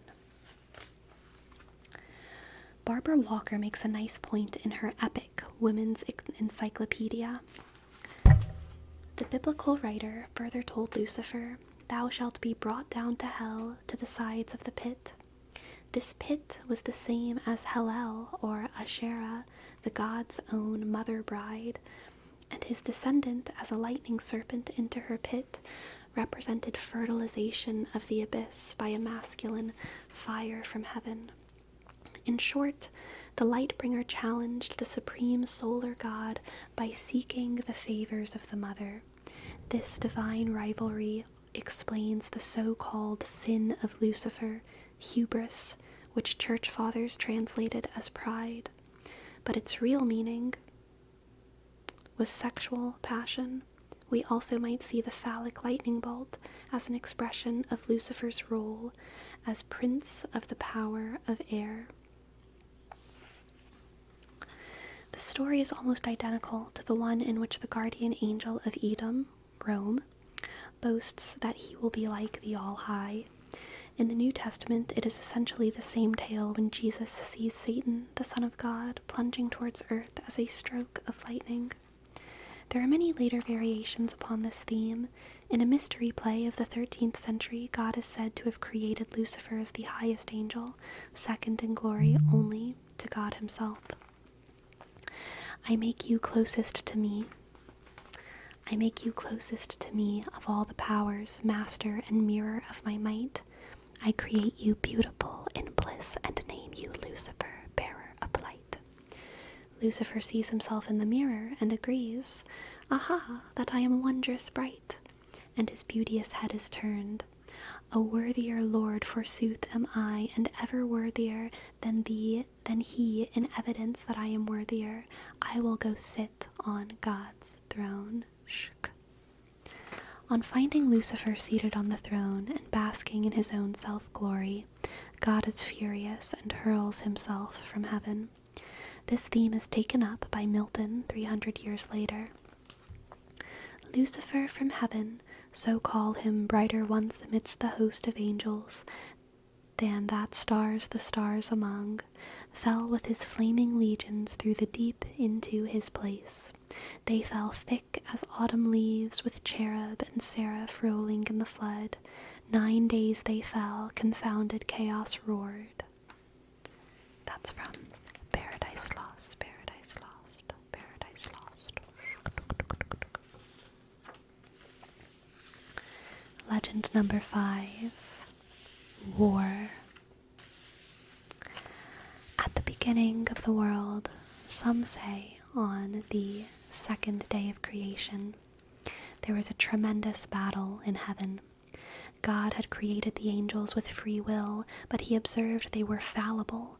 The Almighty was uncomfortable with the idea that his creations could sin, and probably would, given half the chance, so he strengthened many of them in their pursuit of goodness by an act of grace. According to St. Augustine, this confirmation gave them a profound understanding of the workings of the cosmos and their unique place within it. Then God created a second group, but withheld his grace, and so gave them the opportunity to sin. True to God's suspicions, they embraced sin with enthusiasm. A war broke out between the two factions, and Michael, who of course had the advantage of God's grace, managed to cast the legions of sinners out from heaven. Considering the minor inconvenience this seems to have caused the devilish forces, this great battle must, at best, be considered a Pyrrhic victory. Theologians assure us that the final conflict will eventually be an overwhelming victory for the angels of good. Yet even in this bitter pre-knowledge, Satan's hordes still prefer to try the impossible rather than turn to the light, which confirms they are either stupid, proud, stubborn, or just courageously following their own dark inner light.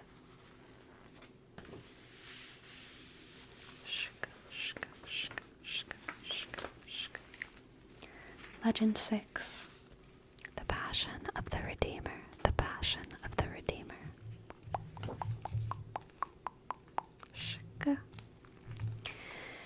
This scenario is more subtle and more difficult to grasp than any of the others.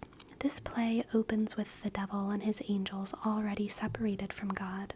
They have already committed the sin of pride, and their love of self is above their love of God. The devil has an obsessive hatred of humans and has already managed to seduce Eve, and for this God has cursed him. But the real fall of the forces of darkness comes with the birth and passion of Christ. Up until this point, God has given the devil and his legions of angels the power to tempt, to test, and finally to punish humankind. God could have left us mortals in this perilous and unrewarding state, but St. Augustine comes up with an original proposal. He says that instead of abandoning us, God took on human nature in order to make a full reconciliation with his creation. He was to feel as we feel and suffer as we suffer under the devil's reign. So in the form of Christ, he delivered himself, like the rest of us, to Lucifer, the prince of darkness. Out of a blind hatred of Adam's line, greedily took what St. Augustine calls a bait and hook. What Satan did not recognize as he grabbed at the prize was that Christ was both divine and sinless. So the devil transgressed the terms of the contract he had made with God, for the agreement was only that he had dominion over sinners, and so by breaking the contract, he was damned. This unsuccessful temptation of Christ, the second Adam, Satan was puzzled and could not decide whether Christ was divine or not. A medieval mystery play shows the devil's dilemma perfectly. What he is I cannot see, whether he be God or man I can tell in no degree, in sorrow I let a fart. Relatable. In this particular plot, typical of passion plays created by the clergy in order to bring a complex message home to a simple audience, the devil and his demons make a terrible series of blunders. They are portrayed as being buffoons who cannot make up their minds whether to kill Christ or not. Lucifer has suspicions that their quarry really is in the incarnation. To seize him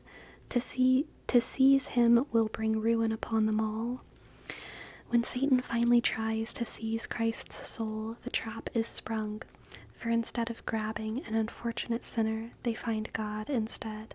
So God did not leave us all in the devil's power. Although he had allowed us to fall into the evil one's hands, he then chose to allow the same to happen to himself in order to save us.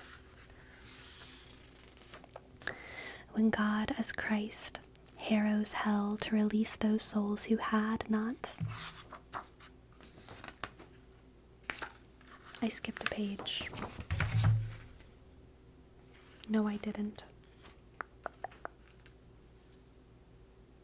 Okay, yeah, I didn't. We're good. We're good. When God as Christ harrows hell to release those souls who had not enjoyed the benefit of the same redemption, Satan is furious and swears to renew his efforts to corrupt the world. At this, Christ hurls himself down, and Michael binds him fast in hell. Here is the real fall of the dark angels. Trapped in hell, all they have left is power to punish those humans who refuse to participate in Christ's sacrifice. Alright, now the last one, Legend 7, Disobedience, Disobedience, Legend 7, Disobedience. This brings us to the last variation of the fall, in which disobedience and pride are all the combined cause. When Adam was first presented to the hierarchs by God, Satan, who was at the time the greatest of the seraphim and a regent of heaven, refused to bow before the new creation. "How can a son of fire bow to a son of clay?" was his response.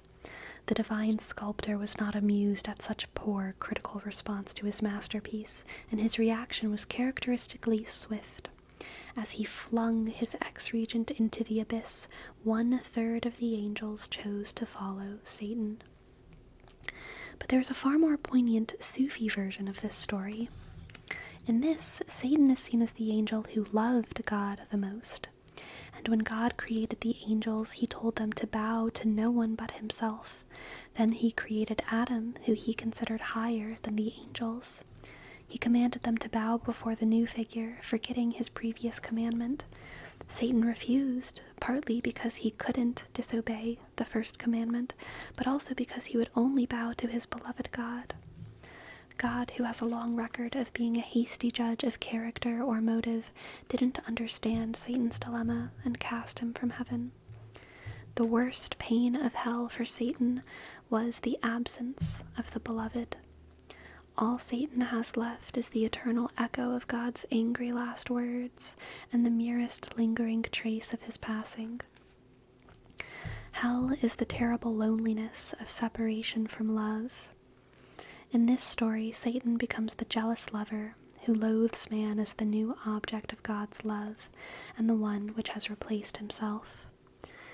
The North American Indian sun dancers have a similar understanding of the fall. They believe that each person is a living medicine wheel, powerful and limitless.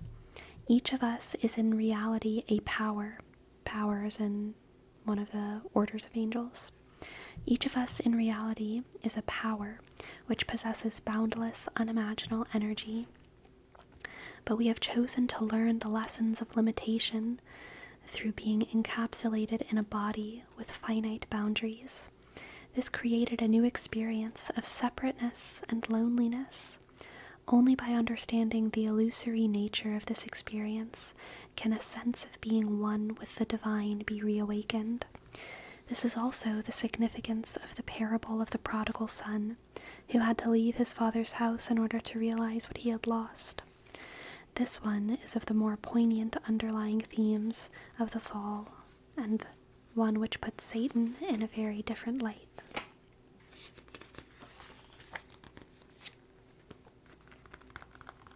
Those are the 7 different legends of the fall.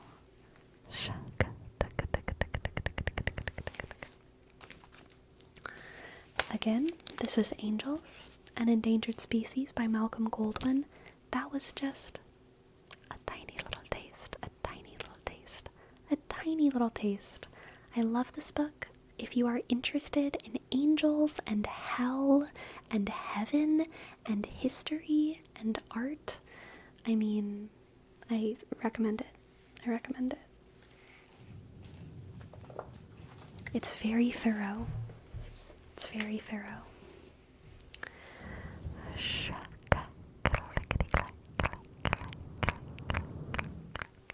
We learned so much about that old horny isn't scary anymore. He's out here walking and farting with this phallic lightning. It's true. It's true. He is. Okay, my friends, what should we name this stream? What should we name this stream? What should we name this stream? We definitely need to put the fall of Satan is going to be the last thing.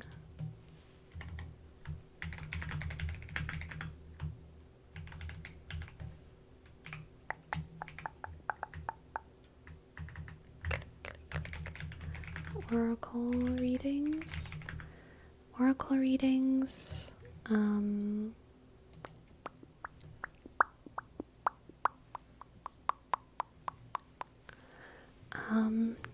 I don't even remember talking about pro gaming. I guess I kind of do. Oracle readings, pro gaming, and the fall of Satan. Amazing. Oh, the places we go. Oh, the places we do go.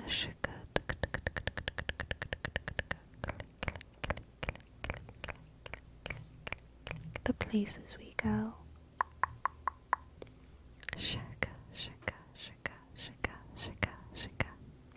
What's the longest stream you've done?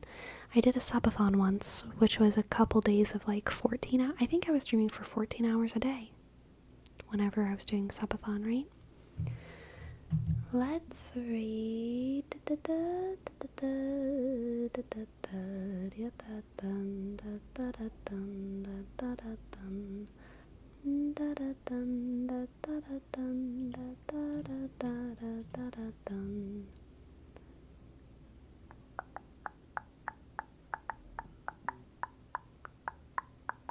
Oh, let's do Salem Arcana. Shika, shika, shika. Yeah, they're doing some VTubing right now. They're a lovely ASMR streamer. Right now they're doing Calico Caption ASMR Game Night. Looks totally lovely, totally relaxing. So that's where we will go. Good night, everyone. Good night, everyone. Good night. Sleep well, sleep well, sleepy, sleepy, sleepy, sleepy. Good night. Sleep well, sleepy, sleepy, sleepy, sleepy, sleepy. Good night, good night, good night, good night, good night, good night.